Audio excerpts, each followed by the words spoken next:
So, ayan, turuan ko kayo kung paano mag-solve ng problem sa profile issue. So, ayan, punta tayo sa professional dashboard.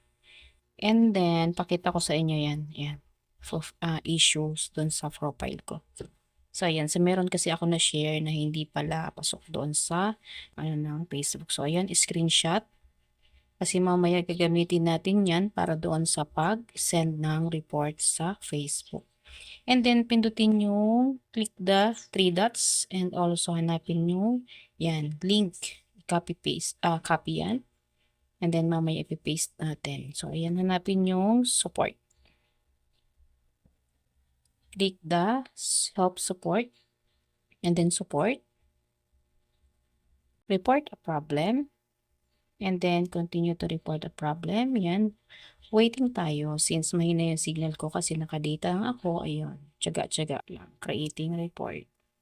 So, dyan, pag open yan, may makikita tayo dyan na kung saan doon ka magta-type ng report. And then, syempre, upload yung screenshot natin kanina. Ayan. Include. Click the include.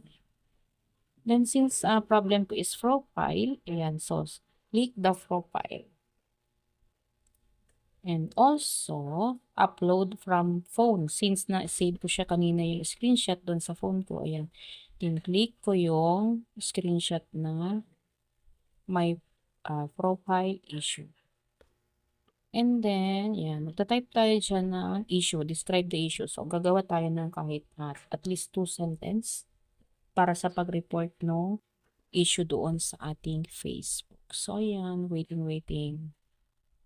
So, dyan, bahala na kayo kung anong ilalagay nyo na issue para isend doon kay Facebook. So, kayo na yung bahala dyan. Since nakita nyo naman, yun, tinakpan ko para, baka mali, baka wrong grammar, charing. Ayan, so, waiting. So, after nyan, isi-send report natin yan. So, click natin yung parang arrow dun sa taas. Send report.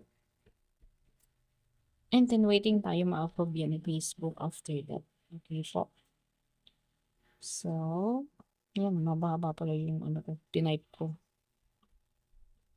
Ayan, ipipaste natin yung link doon, syempre, yung kinapin natin kanina. And then, tada! Financing bug report. So, waiting again. Since naka-data, so always loading. So, wala tayong wifi dito sa bahay. Kaya, data lang yung gamit ko. Pinagtsatsagaan kong gamitin. Para to share this information about problem, profile issue. Thank you.